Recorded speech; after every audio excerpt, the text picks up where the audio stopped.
Good afternoon, everyone. Thanks for coming. I know it's the last session before lunch, so we'll try to keep it fast and interesting. So today we're looking at where are we in the journey of e-mobility. So you all know you are a part of the EV industry here in a direct way or an indirect way. So you know this is not news to you. You already know these two facts. So what we're going to look at today is basically a data based on a survey that is done annually by the PwC Strategy and Group that looks at a three distinct group of users: the EV owners, the EV skeptics, and then the prospective EV users. What do they care about? What's preventing them from making the switch? And what we can do as an enabler to help make that transition and convert both the prospective users to owners and skeptics to potentially prospective users. So this has been presented a few times during this session. If we focus on UAE, the adoption in terms of percentage of EV sales as part of the overall sales has been relatively slow. However, we saw a pretty big kick in 2023. So from 2022, we were around 3.5% of total car sales being EVs, and it jumped into more than 11% in 2023. 2024 numbers are even more promising and even higher. So we see an uptake already happening without much, let's say, incentives. This is just an overview to give you a better idea of the sources of the respondents. It's around 12,000 users across 3 continents, grouped as North America, Europe and Middle East, and Asia Pacific. This is 2023. 2024 results, the pattern is more or less the same, and I will highlight at the relevant points where we have a different data point. The main difference is that in 2024 data, we have Latin America. 2023 was the first year where we had a GCC country, and it was UAE. 2024, we also have the data from KSA. The rest of the patterns we'll discuss today are quite similar. So when you look at the split between the different groups, EV owners and EV prospects and skeptics, owners are more or less 6% of the survey respondents.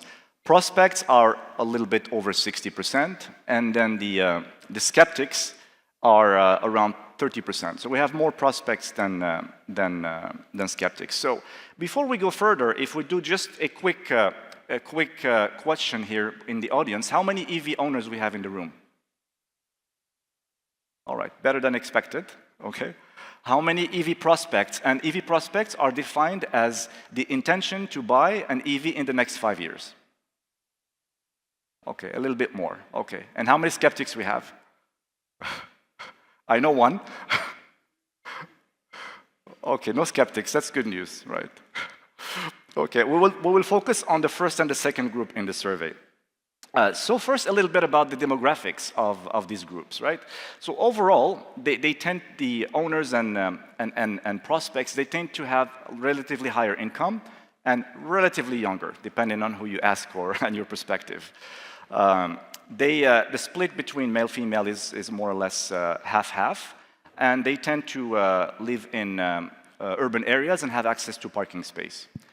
More interestingly, they tend to commute with their car, and they tend to combine the car with other means of transportation. But more interestingly, the number of days per week where they commute is much higher on average than the skeptics. And they tend to run much higher distance, like, for example, 28 kilometers on average for the prospects versus 20 kilometers for the skeptics. And they also tend to refresh their car much faster than the skeptics. That's just to get a little bit more insights on who the people are. So if we look at basically on the zoom on the EV owners and their level of satisfaction across the 3 regions, it's more or less pretty high, right? It's the highest in North America, but even in our region is 84%. Dissatisfied are single low digit, like 4 to 7%. And then the interesting part is still, even with this level of satisfaction, 1/3 in APAC respond yes to the question, would you switch back to an ICE engine? around 25% in our region, and half in North America. I mean, we could speculate on the reasons of why that's the case, but in North America, we could guess that it's probably because of the long distance. So if you have a large commute, and especially in winter, maybe it's not practical to have a limited range, right? Now, if we look at the zoom in, what are the main reasons why people are satisfied? And the top 3 reasons are the driving experience of the EV, 2, the lower cost of operations, and then 3, the easiness of charging solution. Now, those reasons are different in different regions. So if you look APAC, they care most, their top 2, about the driving experience and lower cost of operations, which is in line with the group. Same is in our region. In North America, it's different. So they care more about the lower cost, but also about the availability of parking spots, because probably destination cities are more congested. If we look about the main issues facing EV users, number 1 is the long charging time. Number 2 is the lack of public charging infrastructure. And number 3 is the limited range. And similar, there are slight differences in different regions. So if you look at the APAC, it's same top 2. Our region, they care about, or EMEA broadly, long charging time, but also lower performance in cold weather. But that's obviously not the GCC, it's mostly Europe and probably more Scandinavian countries. As many of you might know, in extreme cold weather, you get basically half of your range. The battery drops by 50%. However, in our region, we have the opposite problem. We have extreme summer heat in summer. And fortunately, it's actually beneficial for the battery. The range doesn't drop. However, your energy usage during summer increases because you max out your AC usage, right? So my own experience has been maybe a drop of 10%. Some other friends driving a large EV SUV are reporting maybe 20% drop. Still is not as bad as the 50% cold weather. So we're lucky to be in this region from that sense, right? In North America, they care about limited range and then also the lack of public infrastructure. If we look at the ranking of the importance of satisfaction criteria, and then the level of satisfaction of that people have, the part that we should focus on as a community player is the lower right quadrant, which are the areas that are ranked high importance. However, currently the satisfaction is low. So there are 3 parts. One is location availability, the actual availability of chargers, waiting time, and there's the price tariff. Well, the price tariff, we cannot do much about it, and it's country-specific, and in some other countries, even CPO-specific. Here we have a standardized tariff, and mostly the focus is really to cover the dissatisfaction for location, and then the waiting time availability. If you zoom in a little more on the what are the main reasons for dissatisfactions with availability, number 1 is charging point occupied by vehicles not charging, meaning plugged cars not leaving. That's very annoying. If you are an EV user, you have experienced that. Charging points occupied by another customer, that's just congestion. Parking spot occupied with maybe a big V8 SUV that is not an EV, which also happens. And then charging point not working, which is the reliability problem. We'll get back to those points and see how, from the ecosystem and from UAEV, we're trying to address those problems. If we look at the prospects and what is preventing them from basically making the switch. So first is the charging duration, second limitation of range, and then the third is the uncertainty about the battery life. Again, you have a little bit of differences depending on whether you're in APAC, North America, or EMEA. And again, we'll see how we can at least address the charging duration and then the limited range part. Before we go to how we're going to address these problems, it's worth looking at one index that is done annually called e-readiness. There are other indexes, that's one of them, that basically measures the readiness of a country in terms of EV infrastructure or EV in general. The index is calculated around 4 dimensions: government incentives, infrastructure, supply, and then demand. The government incentives are dependent on grants, tax reductions, and then subsidies. Infrastructure is basically the number of charging points installed per 1,000 cars, as well as how many fast chargers above 150 kilowatt that are available per kilometers of highway, among other things. Supply is simply among other things, the EV share of car registrations. And the demand is a little bit more subjective than I had thought. It's not the actual demand, but it's more of the answer of a user about their intention to move to an EV in the next 2 years, which might not indicate the real demand. And we'll see why, because this number has changed in UAE between 2023 and then 2024. And my view is that it's a bit misleading, but basically these are the numbers. So if you look at these 4 criteria and then rank them, you see Hong Kong and Norway at the top. At UAE, we're at 2.3, which is still better. Obviously, we still have a big path and journey ahead of us, but still, it's much better or better than other countries that have started the journey years before us, right? So still better than Poland and Australia, for example. And KSA entered this year, I think, at 2.0 from the 2024 numbers. Now, if we look at the breakdown of that index across the 4 dimensions that I mentioned, and then what leads to that, so you can see that the demand in UAE is already 4. And if you see in 2023, it was a big jump. I mean, if you look around the road, before it only had Tesla, basically. That was the only EV player. Last year, we see a blend of different car manufacturers from all over the world. So you can see that the demand has really picked up, right?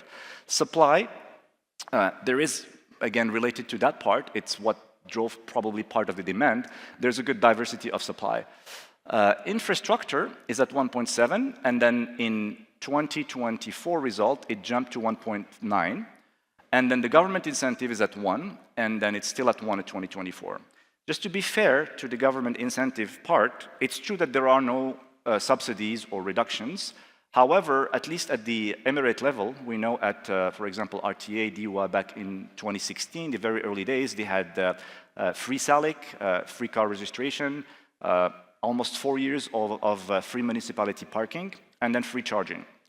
On the federal level, at least in UAEV, together with our shareholders, Ittihad Water and Electricity and the Ministry of Energy and Infrastructure, when we launched UAEV last year in EVIS, we decided to keep the charging completely free for 2024. So we only activated the payment 1st of Jan this year. So last year, it was our contribution as an incentive to encourage people to have access to our entire network completely free. In 2024 result of UAE, the index dropped to 2.1, and it's driven mostly by supply and demand. And this is what I said, it's because the demand is basically a question to, are you going to move to an EV in the next 2 years, and not reflecting the real demand. So that's why I'm questioning that number, but these are basically the fact. Now, summarizing, what are we going to do about all the problems? Availability of chargers, location, charging speed, range anxiety, what are we doing about it? And this is basically the vision that we announced in EVIS here last year as our intention to deploy at least 1,000 chargers around UAE by 2030. So that's still valid. Now what's more interesting is that what have we done about it? After 15 months exactly, so it's a little bit over a year, but definitely not 2 years. So this is what we have done. So this is our real map of our actual infrastructure. We started in our original region in the Northern Emirates, but we expanded already in Dubai, and we have also an initial presence in Abu Dhabi. So officially, we're covering all the 7 Emirates with high-speed charging, initial also AC charging, and we'll keep doing more. So our target in the next phase in 2025 and the years to come is basically to bridge the gap in the southern part to get better density and better coverage between the, let's say, the southern part of the north and then the northern part of the south, if I may say so. This is an example of our hub in Ras Al Khaimah, in Al Marjan Island, with the capacity of to charge 16 cars at the same time. It has 3 DCs, so 6 cars can charge high speed, 180 kilowatt at the same time. And then if people want to enjoy their time at the beach, so we have also 7 AC chargers that are available, where people can leave their car for 3-4 hours with no issue. This is another example. We have a combination of different destinations with our partner at Emirat Petroleum Station, with the coffee experience and then also convenience store. So people can enjoy that at the same time. And we have many of those across all the country, and it's going to come to other regions of the UAE. Last part, and this is more of a teaser, we will hold a special event in May, June to talk about our upcoming flagship hub coming in 2025. All what I will say is that it will be operational before the end of the year. It will be the first of its kind in UAE, and it will be the largest in UAE. And we're very excited about what's to come. We'll reveal that very soon. Lastly, what is our commitment? How all of this comes together? It's mostly 3 pillars. So the first is the one that I already mentioned. It's our commitment to covering all the 7 Emirates with high speed. The second one is our commitment to provide high-speed charging, which is addressing one of the major expectations and constraints of users, not only over the world, but also here, especially here. People are used to high-speed service across all areas. And then the third part is addressing one important problem that everybody knows, but very few are addressing, is basically to strike the right balance with coverage for fleets and consumers. In the early years, up until last years, you had both of them very frustrated. So taxis are banned from some of the locations, so they cannot charge unless they come after midnight, which is not convenient and cumbersome. And then in locations where taxis are allowed, consumers are very upset because they come and they have to wait for hours because the whole location is completely taken by taxis. So we're planning to solve that. We've already started in Ras Al Khaimah with an agreement with Rakta, where we're providing special infrastructure for them. And the idea is to make both our fleet customers and consumers happy. So that's about it. Thank you for your time, and happy to take any questions. Thank you very much, Hicham. Thank you. Yeah, please stay there. Let me just say something, just between you and me. That was one of my favorite keynote presentations. Welcome. The detail in there, the analysis of what else is going on elsewhere. Obviously, stage sponsors PwC, so there was a lot of good, material in there from their granular analysis of what's going on. But yeah, I thought that was fantastic. Anybody have a question, please, for Hicham? Okay, I will have one then. Just before we go, then we're going to lunch. Hicham, yep. Given how detailed you've got your focus on there, and I know His Excellency Sharif Al-Alama spoke about hubs, charging hubs. Do you think that that's a model that we're going to really see proliferate? Is that going to give people the confidence that they can get to a charge point, it will be available, it will work, they can go and do something useful when they're charging, have a drink, have a comfort break, whatever. Do you see that being a business model, a structure of EVs charging that's going to accelerate? No, absolutely, and that's basically our objective. We're planning to have at least 1 hub per emirate, so the plan is to put this one is going to be the first. The plan is to add at least 6 more for the same reasons that you've specified, right? So if you look at an app and then there's a destination close to you and it's only 1 charger available, it's fine, but it's kind of a gamble. You're going to go there, it's occupied, and then should you wait 30 minutes, you have to knock on the door, right? Been there, got the T-shirt. Right. If you go and you see that there's a hub, right, in your emirate or in your city, and then there are 20 places in that hub, right? So it's more likely that you're going to have a spot, and then you can do something else there, right? Yeah. So we believe the key is to have a combination, at least 1 hub per emirate, plus multiple destination charging, like I showed, where you will have 1, 2, or 3 chargers. And by combining those, we hope to solve the challenges that were shared today. Yeah. And you've got the big advantage of being able to see what else has worked well in the world, but also worked not very well. Yeah. So you can take best practice and avoid some of the initial Exactly. mistakes. Because let me tell you, around the world in certain places, there have been some very big mistakes. So if we can avoid them, that's great. One more time, please give your appreciation to Hicham. Thank you.